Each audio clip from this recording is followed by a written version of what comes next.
तो सबसे बड़ा सवाल बिहार में अगली सरकार आखिर बना कौन रहा है? ये सवाल तो इस वक्त एक पहेली जैसा है। बिल्कुल। आज 13 नवंबर 2025 है और कल सुबह से नतीजे आने शुरू हो जाएंगे। लेकिन नतीजों से ठीक पहले का जो माहौल है ना, कुछ भी साफ नहीं है। कुछ भी नहीं।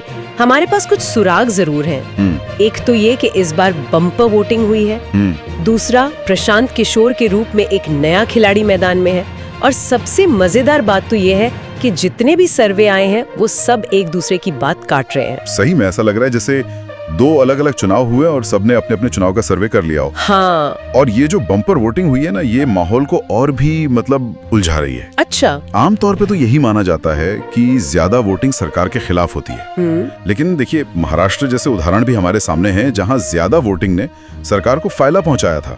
तो ये अपने आप में कोई साफ इशारा नहीं है। और इसी धुंध के बीच एक चेहरा है जिस पर सबकी नजर है, प्रशांत किशोर। मुझे सबसे ज्यादा हैरानी इन्हीं को लेकर हो रही है। पहली बार कोई पार्टी जनसुराज सभी 243 सीटों पर लड़ रही है। सभी सीटों पर। और सर्वे तक ये समझ नहीं पा रहे हैं कि उनका असर आखिर होगा क्या। बिल्कुल। और यही इस चुनाव का सबसे बड़ा एक्स फैक्टर है। प्रशांत किशोर सिर्फ वोट काटने वाले खिलाड़ी हैं या फिर वो क्या कहते हैं, किंग मेकर बनने जा रहे हैं? इसका जवाब 3 आंकड़ों में छिपा है। 3 आंकड़े? हाँ। अगर उनका वोट शेयर 7% से नीचे रहता है तो वो शायद 5 सीटों के अंदर ही सिमट जाएंगे। उस हालत में उनका असर बहुत सीमित होगा। मतलब वो बस कुछ सीटों पर किसी बड़ी पार्टी का खेल बिगाड़ेंगे, इससे ज्यादा कुछ नहीं। हाँ बिल्कुल। लेकिन यहाँ से कहानी बदलती है। अगर उनका वोट शेयर 7 से 14% के बीच चला जाता है तो उनकी सीटें 20 तक पहुंच सकती हैं। और अगर, जैसा कि कुछ लोग मान रहे हैं, वो 14 से 17% वोट शेयर का आंकड़ा छू लेते हैं तो वो 21 से 40 सीटें जीत सकते हैं। 40 सीटें? जी हाँ।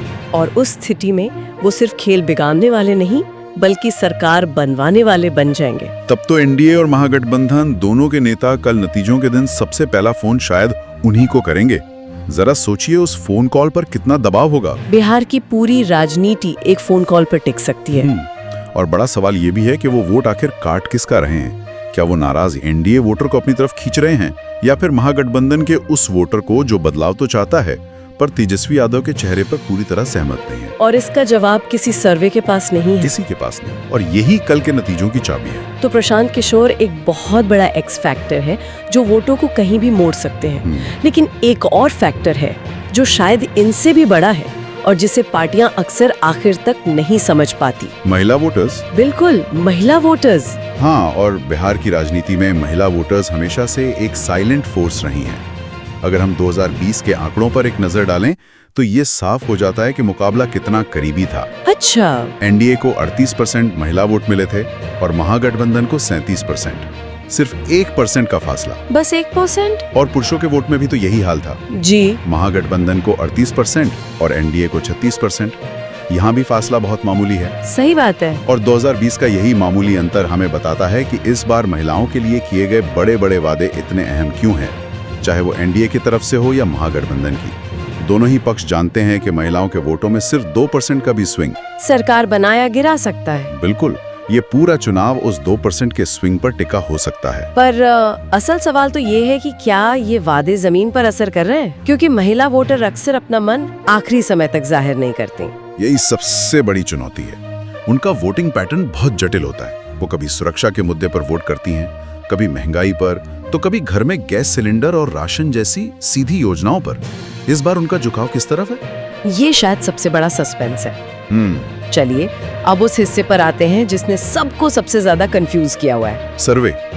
अलग अलग सर्वे क्या कह रहे हैं और यहाँ तस्वीर बिल्कुल बंटी हुई है। हमारे पास जो सर्वे हैं वो 2 बिल्कुल अलग खेमों में बटे हुए हैं। एक खेमा है जो मानता है कि एनडीए आराम से सरकार बना रही है। ठीक है। इसमें सबसे आगे दैनिक भास्कर का सर्वे है। वो एनडीए को 142 से 145 सीटों के साथ स्पष्ट बहुमत दे रहा है। 145 सीटें?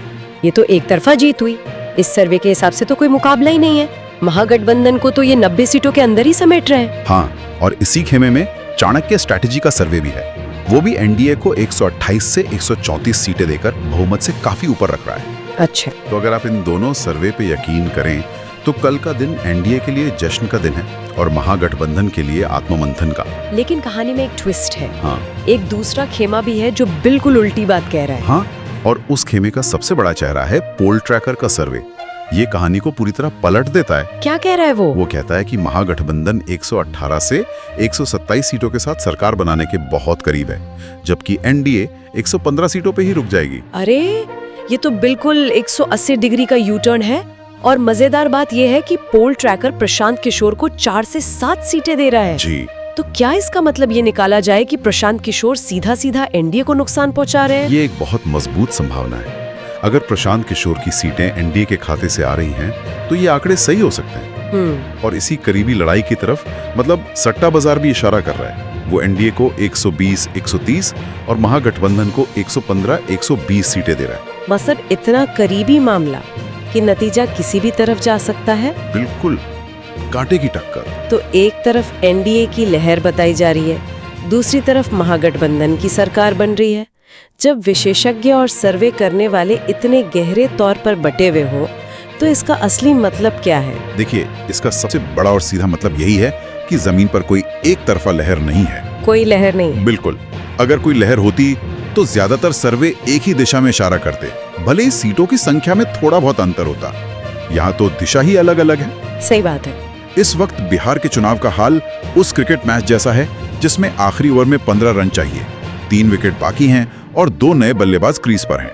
हाँ, नतीजा कुछ भी हो सकता है। कुछ भी मतलब ये कि ये चुनाव राष्ट्रीय मुद्दों पर नहीं, बल्कि स्थानीय समीकरणों पर, उम्मीदवारों के चेहरे और उन साइलेंट वोटर्स के मूड पर तय हो रहा है। जिन्हें कोई भी सर्वे ठीक से पकड़ नहीं पा रहा है। माइकुल, ये हमें याद दिलाता है कि एग्जिट पोल और सर्वे महज अनुमान है, अंतिम नतीजा नहीं। सही है। और बिहार का चुनाव इस बार इन अनुमानों की सबसे बड़ी परीक्षा लेने वाला है। कल का दिन इन सभी सर्वे एजेंसियों के लिए भी नतीजों का दिन है। तो कुल मिलाकर बिहार नतीजों से ठीक एक दिन पहले रहस्य और अनिश्चितता से घिरा हुआ है। क्या नीतीश कुमार की सत्ता बनी रहेगी? क्या तेजस्वी यादव वापसी करेंगे? या फिर सत्ता की चाबी प्रशांत किशोर के हाथ में होगी और बिहार की राजनीति एक नए दौर में चली जाएगी? इसका जवाब तो कल ईवीएम खुलने पर ही मिलेगा।